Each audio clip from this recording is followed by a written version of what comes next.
O grande problema quando nós não temos paz é que nós não temos percepção. Se você perde a paz, você perde a percepção. A tua visão é distorcida. E aí nós não conseguimos entender de forma clara o que o Espírito de Deus está falando conosco. Por isso que Jesus é tão enfático ao dizer que Ele nos dá uma paz que o mundo não dá. É uma paz diferente, a paz dele. É uma paz ligada à vontade do Pai, não ligada às circunstâncias da vida. Então, nós tendemos a olhar as circunstâncias e não olhar a maneira pela qual Deus está vendo, né? Se Jesus fosse curar um filho teu de cegueira e ele cuspisse no chão, fizesse lodo e passasse no olho, você ia achar a coisa mais estranha do mundo. Mas é a maneira de Deus.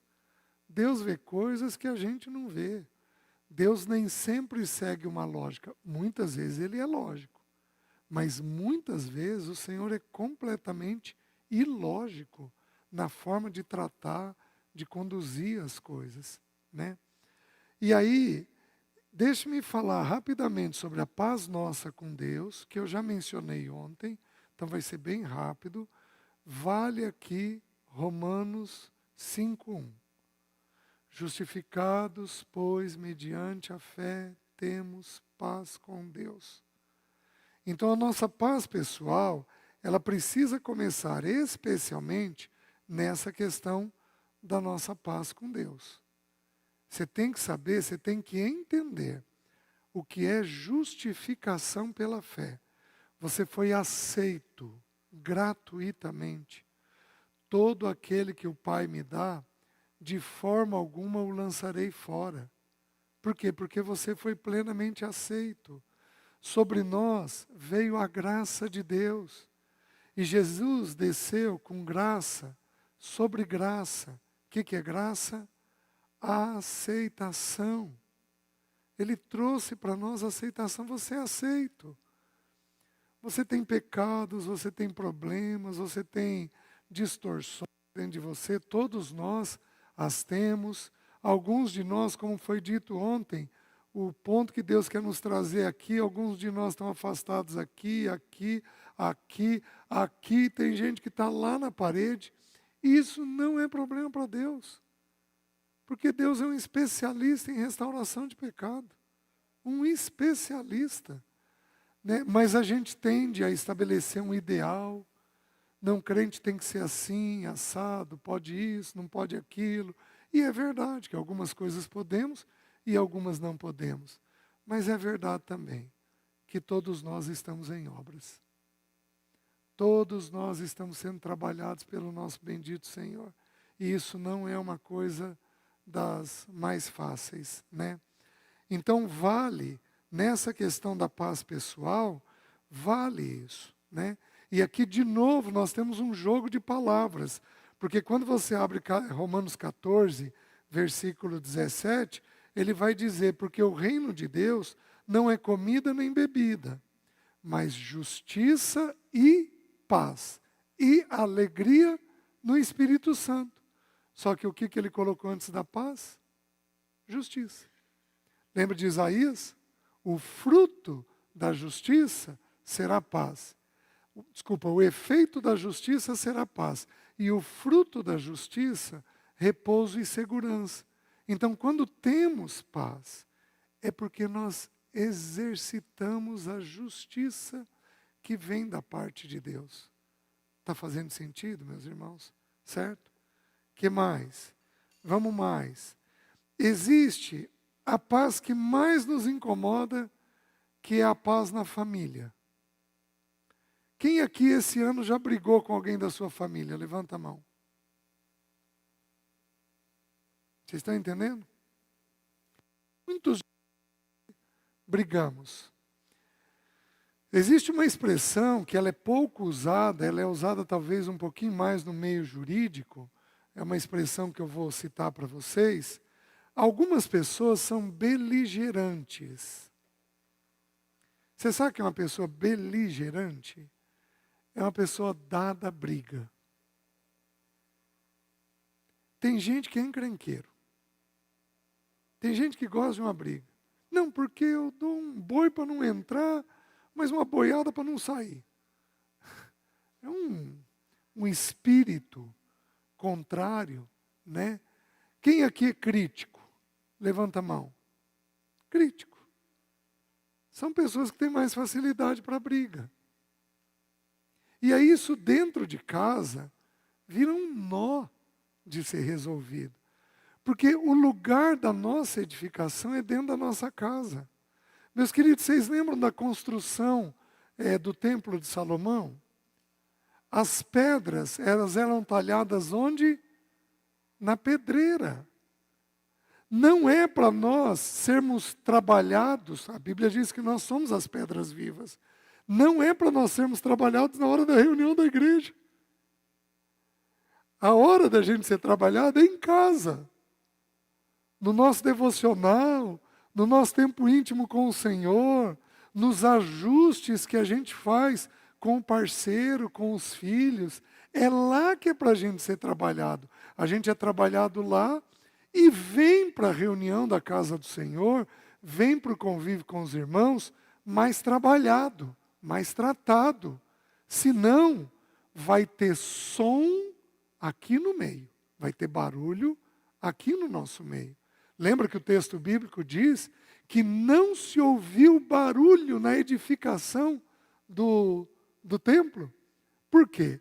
Porque as pedras eram lavradas fora, na pedreira. A pedreira, de uma certa forma, fala da porta fechada, do nosso quarto, mas fala também da vida familiar. Porque é ali que a gente aprende a ser paciente, tolerante, cuidadoso, amoroso. Se a gente não alcança isso em casa, nós não temos chance de alcançar isso na igreja. Apesar que alguns irmãos vivem melhor na igreja do que dentro de casa. Vocês estão entendendo? Vocês lembram aquela piadinha da esposa do pastor? É uma piada, então me ouçam com reservas, né? Estava tendo a reunião da igreja, de repente estacionou um caminhão de mudança. E aí desce a mulher do pastor com toda a mudança da casa. Aí ele tomou um susto e falou: mulher, que isso, você está louca? Ela falou: ah, não, com esse homem aqui eu quero ser casado. Com o homem lá de casa eu não quero, não. Vocês estão entendendo? Por quê? Porque a gente tem uma capacidade de nos ajustar com os de fora muito boa. Uma vez eu fui num encontro, o irmão Jamê Nobre, ele falou: irmãos, tem um dom que eu nunca vi nas escrituras, mas que eu vejo na prática, é o dom do carro. Estava no encontro de casais. Ué, como assim, Jamê, o dom do carro? Tem alguns casais que saem brigados de casa para a reunião da igreja, chegam na igreja e dão a paz do Senhor. Eu nunca consegui entender o que mudou de casa para a igreja. Deve ser o carro. O dom do carro. Vocês estão entendendo? Nós temos um espírito, não no sentido maligno, mas nós temos uma atitude ruim. Nós somos divisivos. Lembra de Mateus 19, Jesus ensinando sobre separação? Lembra o que Jesus ensinou?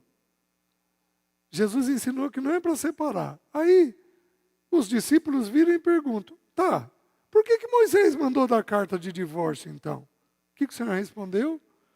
Por causa da dureza do vosso coração.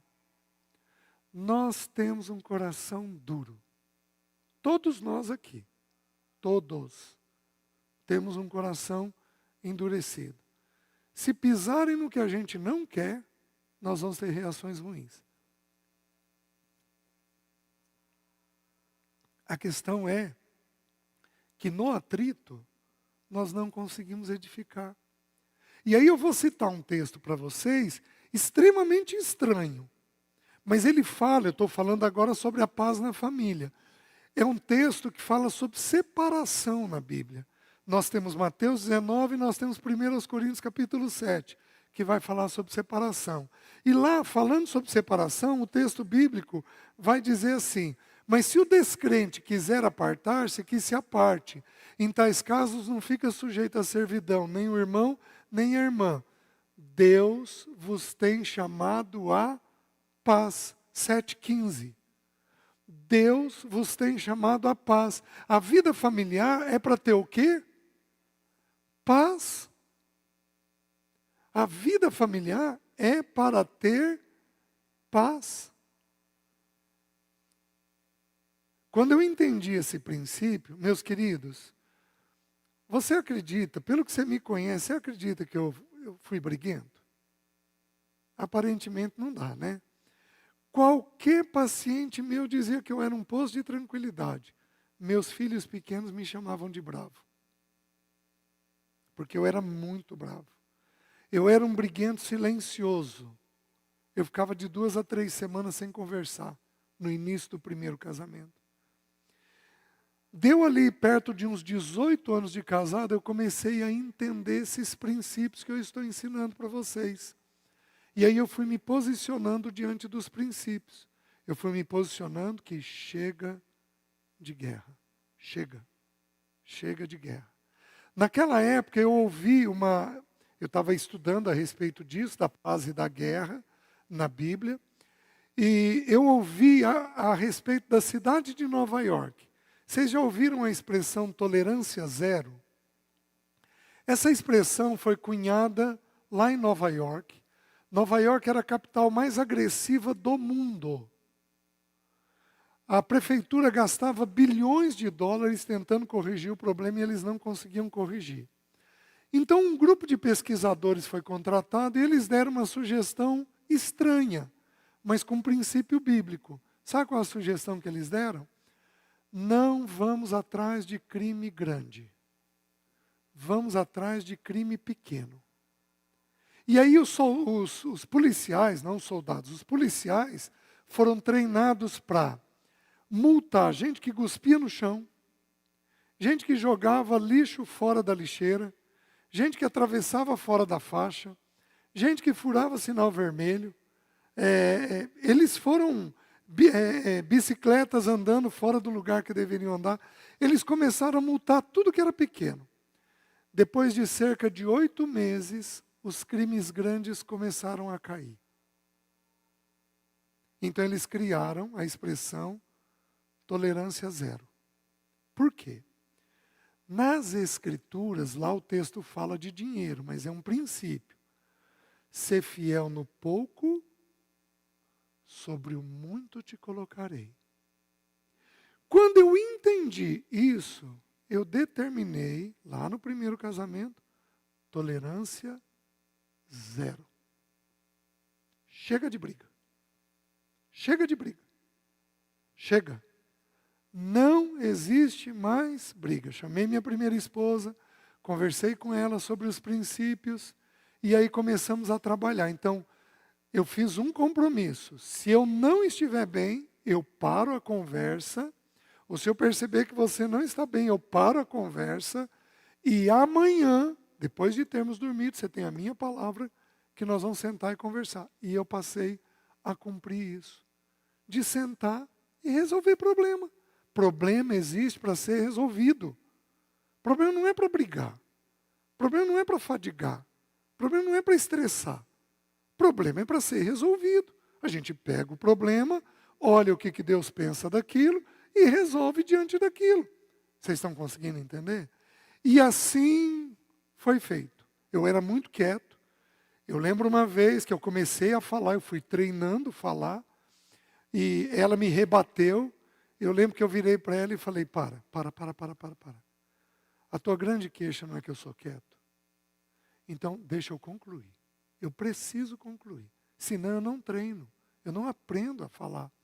E ali, nós fomos exercitando.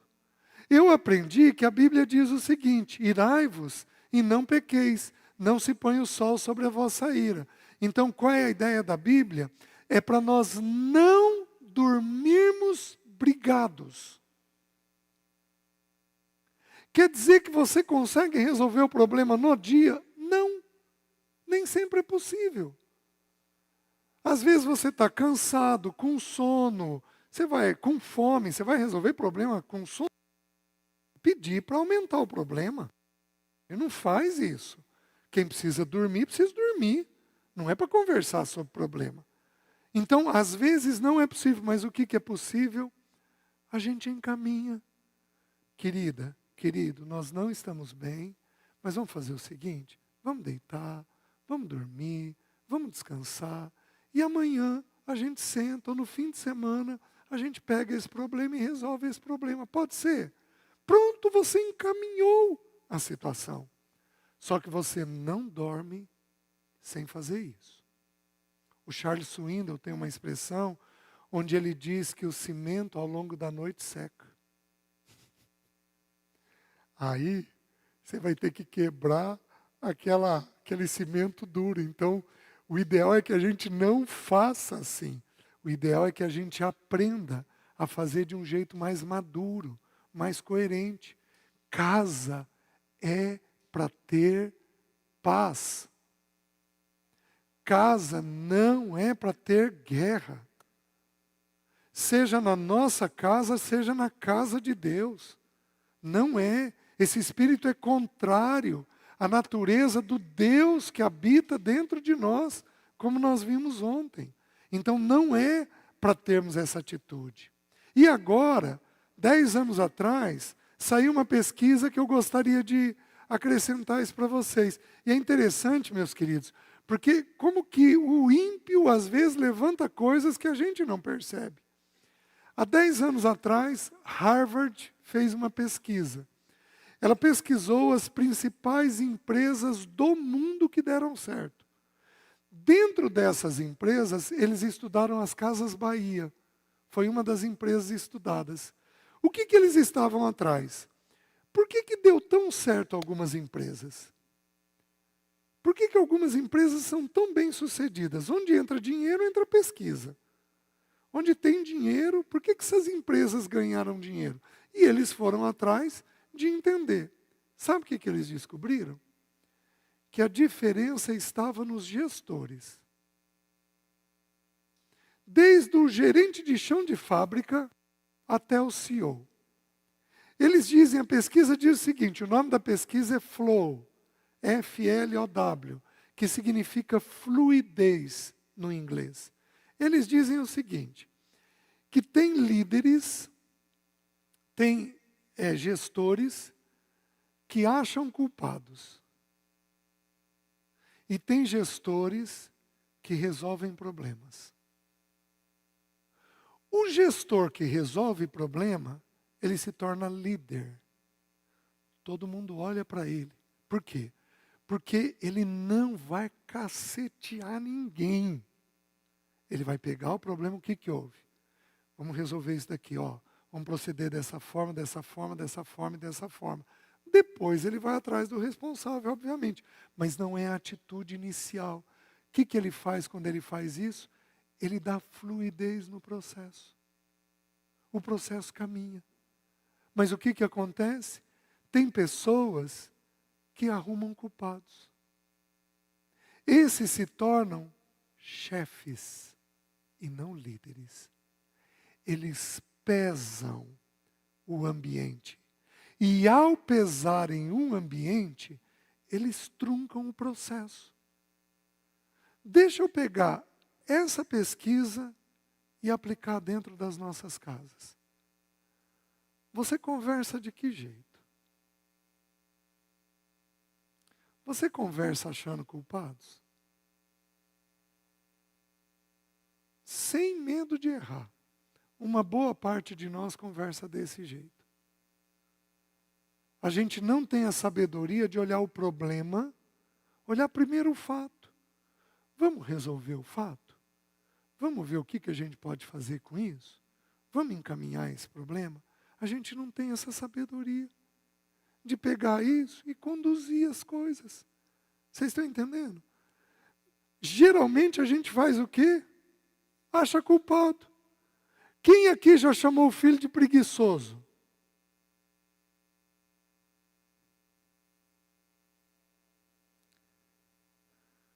Nós temos um problema. O teu filho nunca mais me chame teu filho de preguiçoso. Nunca. Por quê? O teu filho pode ter uma baixa de energia, ele tem um ferro baixo. Ele tem uma ferritina alta. Isso vai afetar a proatividade dele, ele não vai ser proativo. Ele tem uma anemia, ele não vai ser proativo. O teu filho pode ter um TDAH, onde ele se distrai. Passa uma borboleta. Você manda ele fazer algo e o cérebro não coopera. Ele se distrai. O teu filho pode ser lento. Tem pessoas que são lentas.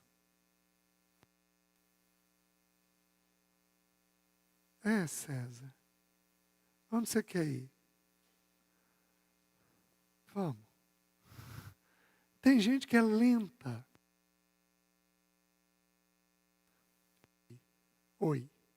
Isso para os que são serviçais, eles vão desesperar, porque o serviçal é ultra mega pronto. O teu filho pode ser lento, o teu filho pode ser acomodado para então ele ser preguiçoso. Já pensou quanta coisa você pulou? Aí, fica achando culpado, fica mencionando nomes, fica dizendo coisas que não constituem verdade. Meus queridos, a Bíblia nos proíbe de julgar a motivação que vai dentro do coração das pessoas. Nos proíbe de julgar. Você pode julgar um ato, você pode julgar uma palavra, mas você nunca pode julgar uma motivação que vai no coração. Eu gosto de relógio. Eu tenho um irmão olhando o meu relógio, eu não posso virar e dizer, ele está invejando meu relógio. Eu não posso dizer isso. Mas a gente diz. No casamento, na vida familiar, a gente diz o tempo todo. E isso pesa. E aí os filhos vão distanciando. O parceiro vai distanciando da gente. Vocês estão entendendo? E aí acaba com a edificação da gente. Ele não ajuda na edificação da gente. Mas aí, deixa eu te dar, só anota aí, 1 Crônicas 22, de 1 a 10, eu não vou ler o texto com vocês, eu vou contar a história. Davi acabou de passar pelo censo de Israel. Ele acabou de comprar o terreno,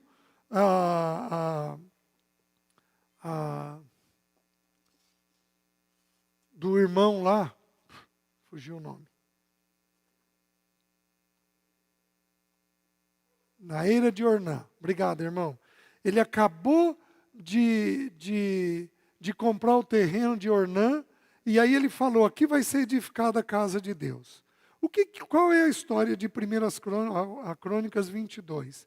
Davi ficou constrangido de morar num palácio e a arca de Deus habitar numa tenda.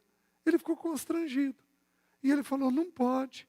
Então nós temos que construir a casa do Senhor. O que ele foi edificar? Uma casa do Senhor. Mas era uma casa.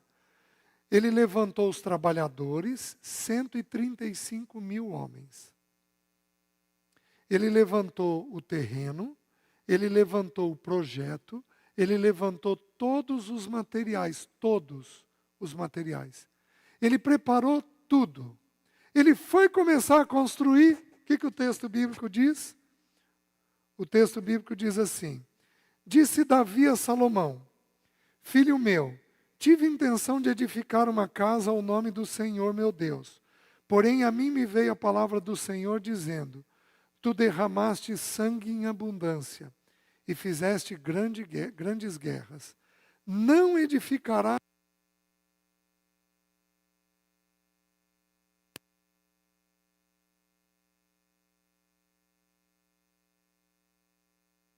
irmãos.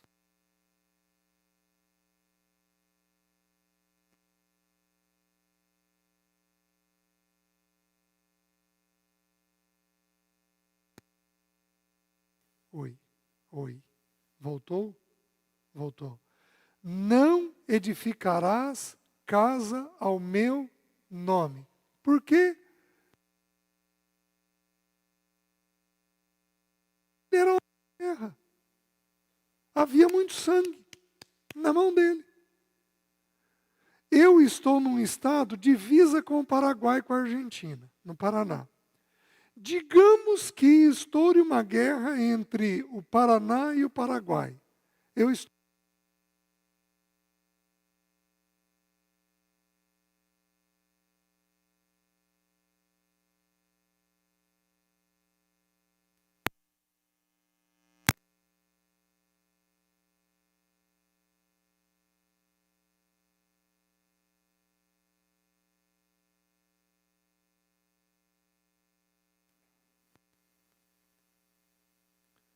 Um, dois, três.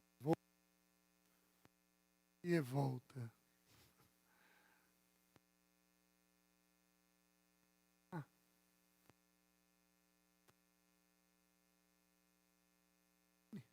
É, né? Isso. Aqui.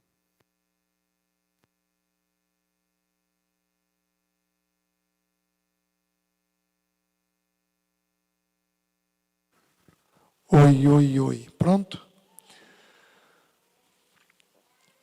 Eu vou edificar uma casa em Maringá tendo uma guerra com o Paraguai? Não.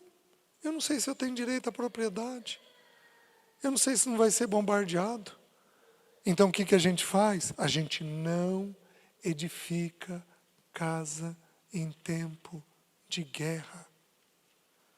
O texto já é forte até aí, mas o texto não para. A palavra de Deus é maravilhosa. Aí diz assim, porquanto muito sangue tens derramado na terra na minha presença, eis que te nascerá um filho, que será homem sereno, porque lhe darei descanso de todos os seus inimigos em redor. Portanto, Salomão será o seu nome. Sabe o que significa Salomão no hebraico? Pacífico. Quem que edifica a casa? O pacífico. Sabe o que significa Davi no hebraico? Amado. Meus queridos, tem muitos irmãos aqui na vida familiar que têm amor por sua esposa, têm amor por seus filhos, mas são briguentos. São homens de guerra. Têm amor pelo Senhor. Tem muitas irmãs aqui que estão num estado de guerra, de briga. Muitas. Tendo amor, amor pelos filhos, amor pelo parceiro, mas ainda assim tem esta atitude.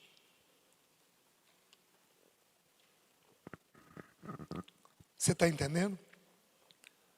Briga é tolerância zero. Briga é tolerância zero. Porém, a mesma palavra de Deus vai dizer o quê? Eclesiastes 3:8. Há tempo de paz e há tempo de guerra. Oh, Deus é de paz, mas vai ter tempo de guerra? Sim. Nós temos vários símbolos. Esse é um estudo que eu ainda gostaria de preparar, se algum irmão quiser preparar. A Bíblia diz que nós somos filhos, a Bíblia diz que nós somos vasos, a Bíblia diz que nós somos pedras, a Bíblia diz que nós somos árvores. Então a Bíblia nos compara a várias coisas, mas uma das principais comparações é que a Bíblia nos compara a um soldado. Tanto que em Efésios 6 nós temos a descrição da armadura. Então o Senhor, Ele vai ter para nós tempo de guerra. Mas a gente briga contra o quê? A gente briga apenas contra uma palavra, chamada pecado. Teu filho não é teu inimigo. Pare com a briga. Tua esposa não é tua inimiga. Pare com a briga. Pare. Pare. Pare. Em nome de Jesus. Teu irmão não é teu inimigo.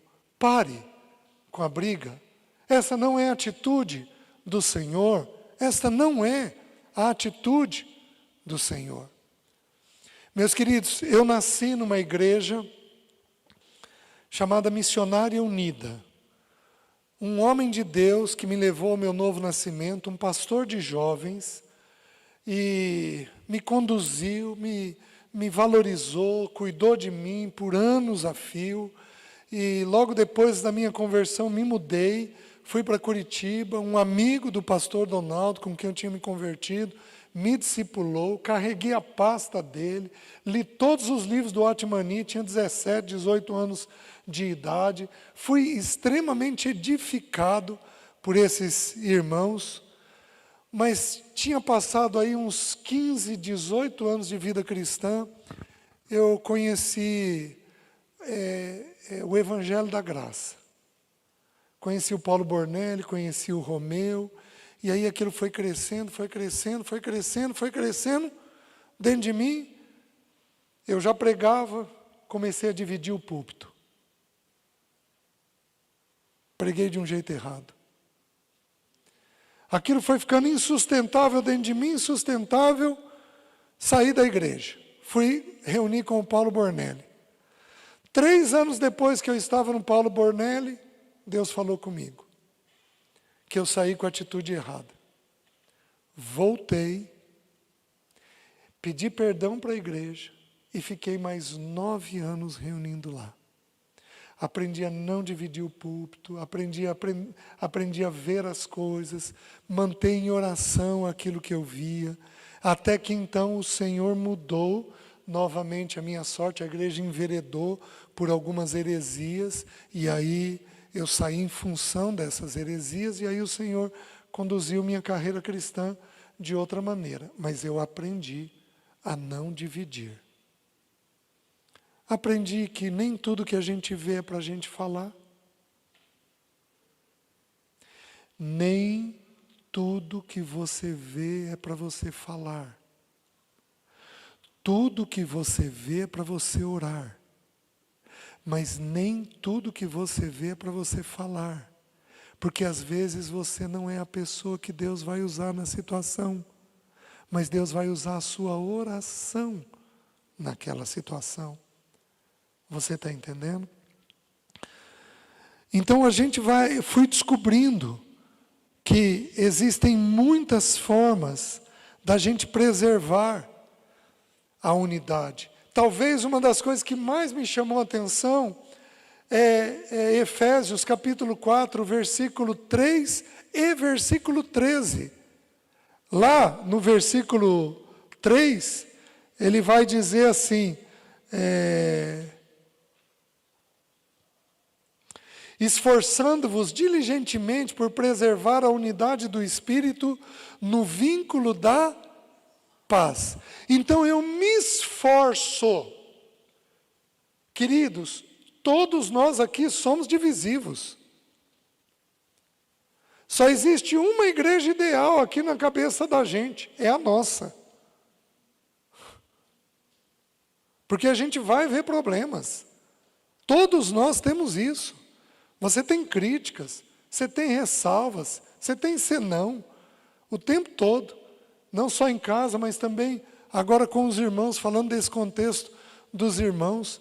Esforçando-vos diligentemente por preservar a unidade do Espírito. Nós primeiro preservamos a unidade do Espírito. Todos nós temos o mesmo Espírito Santo habitando em nós. O mesmo. E de que jeito que a gente preserva essa unidade? Através do vínculo da paz. Eu fico em paz com os irmãos. Irmão, como é que vai? Ô irmãos, eu aprendi a fazer isso. Eu vou numa Assembleia de Deus, eu vou num Brasil para Cristo, tanto quanto eu vou numa igreja presbiteriana ultra mega tradicional, sem problema nenhum. Eu vou numa igreja avivada, como vou numa igreja tradicional, e sem problema nenhum. Por quê? Porque Deus tem povo de Deus em tudo quanto é canto. Gente que ama o Senhor profundamente. Se eu tive o entendimento aberto numa ou noutra coisa, quem sou eu para dizer que o irmão está errado se o Espírito ainda não o convenceu? Então a gente preserva a unidade do Espírito pelo vínculo da paz. Só que o versículo 13 é maravilhoso, porque o versículo 13 diz o quê? Até que todos cheguemos à unidade da fé. Haverá um dia em que todos nós pensaremos iguais. Haverá um dia. Porque existe uma verdade. O próprio texto diz, de Efésios 2:4, o próprio texto vai dizer, 4. O próprio texto vai dizer, há um Deus, um Pai, um Espírito, uma verdade. Não está no plural. Então haverá um dia em que todos nós pensaremos de forma igual. Mas, meus queridos, isso é quando o Senhor voltar. Isso é na nossa partida. Porque Cristo será tudo em todos e essas coisas terrenas terão passado. Até lá, nós nos esforçamos diligentemente por preservar a unidade do Espírito no vínculo da paz. Está fazendo sentido para os irmãos? Aí deixa eu ir um pouquinho mais longe. Só um instante, meus irmãos.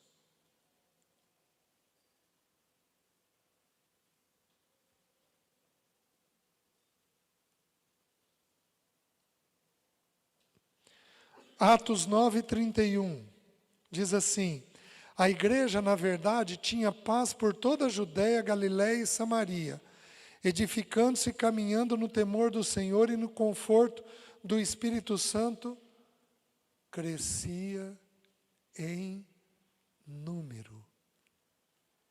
De que jeito que se cresce? Com a paz. É assim que se cresce. As mães aqui vão entender o que eu estou falando. Quando você tem um bebê pequenininho, tá? Vamos colocar aí até os 6 anos de idade. Tem períodos que ele dorme mais, não tem? As mães aí, estou certo na leitura? Quando a criança está dormindo mais, o que você entende? Ela está dormindo mais por causa do quê? Ela está o quê? Crescendo. Porque se cresce no repouso. Aquietai-vos e sabei que eu sou Deus. Aquietai-vos e sabei que eu sou Deus. À medida que vamos alcançando esse ambiente pacífico no nosso meio, vamos alcançando a forma de sermos edificados no Senhor. Está fazendo sentido, meus irmãos?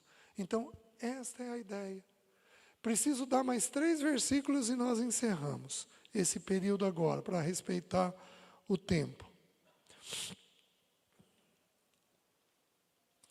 1 Pedro 3,11 diz assim: aparte-se do mal, pratique o que é bom, busque a paz e empenhe-se por alcançá-la.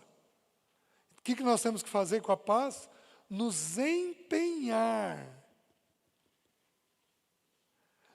É uma atitude individual. Meus irmãos, 2 pessoas. Quantas têm que querer para ter paz?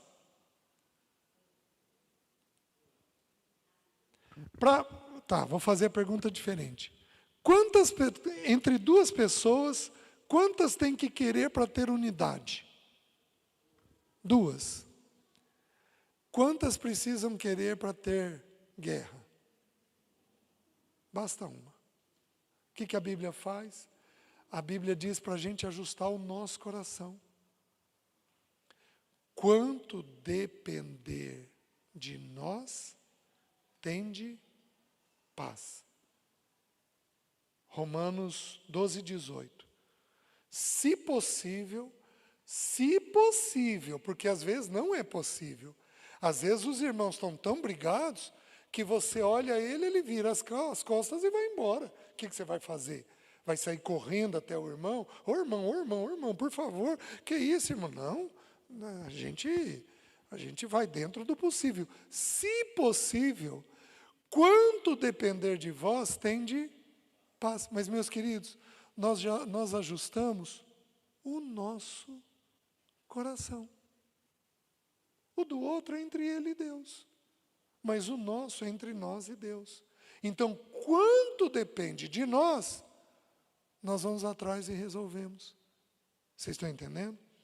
E aí, 2 Pedro 3,14, também vai dizer: por esta razão, pois, amados, esperando estas coisas, empenhai-vos por serdes achados por ele em paz, sem mácula e irrepreensíveis. Então ele está dizendo que é para a gente se empenhar para no dia do nosso encontro com ele, sermos achados em paz. Mas, meus queridos, eu vou um pouquinho mais longe. E quando a morte nos encontra? E quando a morte encontra um parceiro teu, e você estava brigado? Você tem noção da dificuldade do luto? E quando a morte encontra um filho teu, você tem noção? Eu tenho uma história que eu vivi perto de mim, um menino que eu ajudei, ele usou muita droga, especialmente alucinógeno, e aí foi internado. Aí veio para mim, eu aconselhei ele durante muitos meses, estabilizou, voltou a viver. O pai resolveu pagar um cruzeiro tudo incluso, com bebida. Chamei o pai, chamei a mãe, chamei a madrasta, chamei a irmã. Ele não dá conta, ele não dá conta, ele não dá conta, ele não dá conta. Foi, voltou a droga. Ele chegou de viagem, liguei para ele: rapaz, e daí?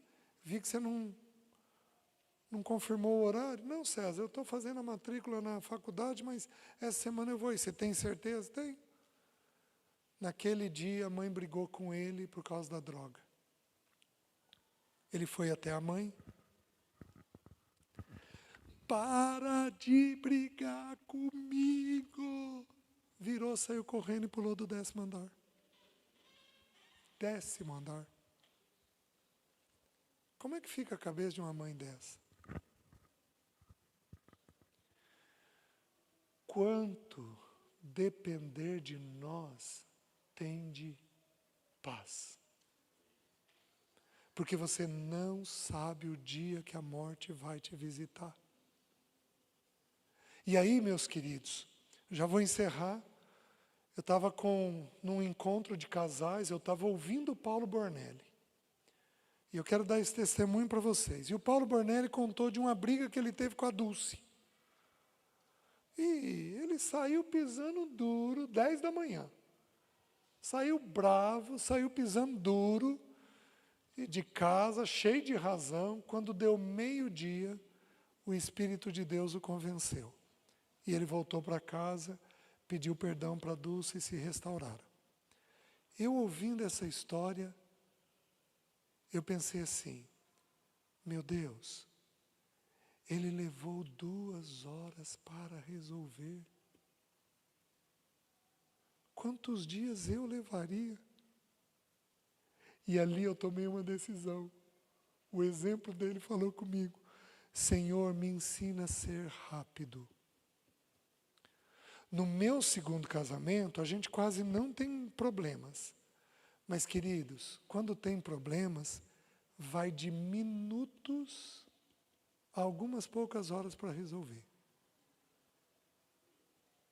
O que eu aprendi lá atrás, eu trouxe para o 2º casamento. Não tem mais briga, não tem. Sara, vem cá, o que houve? Para mim foi isso e isso, me perdoa por isso. Aliás, tem coisa que eu me adianto. Porque tem coisa que você faz com outro que você vê, falei besteira. Brinquei com o que não devia. O que você faz? Vai até ela.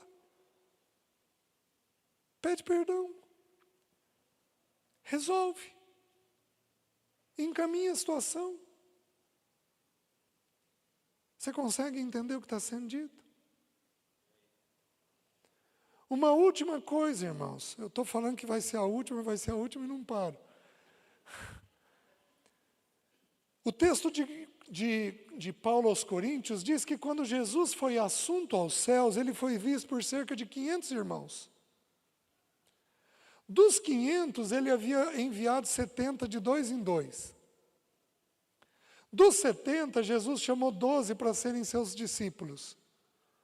Dos 12, tinha 3 que Jesus chamava à parte. E dos 3, tinha um que reclinava a cabeça no peito do Senhor. Jesus teve 1, 3, 12, 70 e 500. Quanto menor o grupo, maior a abertura. Quanto maior o grupo, menor a abertura. Vou dar uma prova bíblica.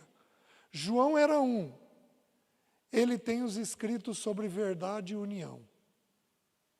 Porque ele viu o que ninguém mais viu. Porque ele era mais próximo. Os 3 sobem no monte da transfiguração, têm um vislumbre da eternidade.